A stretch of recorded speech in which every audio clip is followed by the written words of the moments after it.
Catus Maximus here. Yet another video about slip joint pliers. There's just so many brands of these. They're one of the most commonly copied tools in the world next to crescent wrenches. So I've decided I wanted to try to catalog as many as I can, mainly because there are so many different ones and they're always so dirt cheap. These are actually kind of unique. Reviewed a lot of these things, but these Protos, originally I ran into these original ones. Original twice. 4 times now. The 202s, Los Angeles. It was around the 60s, I believe, that Proto stopped marking Los Angeles. We do have a pretty unique pattern on the handles here. But the big deal is just how thin the jaws are. After picking these up, just about a week later, I ran into a much more modern set, the 202G. And they have been modernized. One thing I was noticing is the fact that the more modern 202s are just a little bit thicker than the original ones. And I thought, as far as all the slip joint pliers, you know, they're just a general purpose, multi-size plier that is really cheap to make. That's why they are so darn common. These actually have a little bit more valid use as an alternative to needle nose, maybe as heavy duty needle nose, just because the jaws are so thin.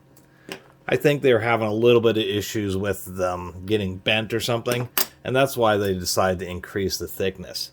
Now, a little while ago I did talk about these channellock 516s, which are narrow jaw. Narrow jaw being, here we have some 526s, which would be standard thickness. So those are just a bit more narrow, just to get in a bit tighter spaces. But then we compare narrow jaws to extra narrow jaws like these Protos. You can see how much thinner the Protos are than these channellock 516s.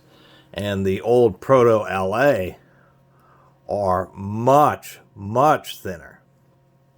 So if we put all these together here, let's see if I can get it. We have 4 different jaw thicknesses of slip joint pliers. Not a whole lot else to say besides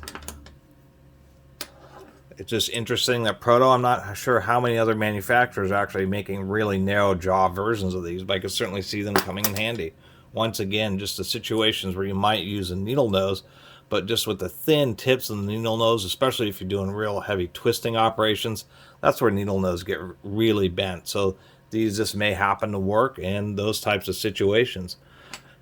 I will say that they do have quite a large area for the tooth section. That would be compared to more common one, or say the channellock here.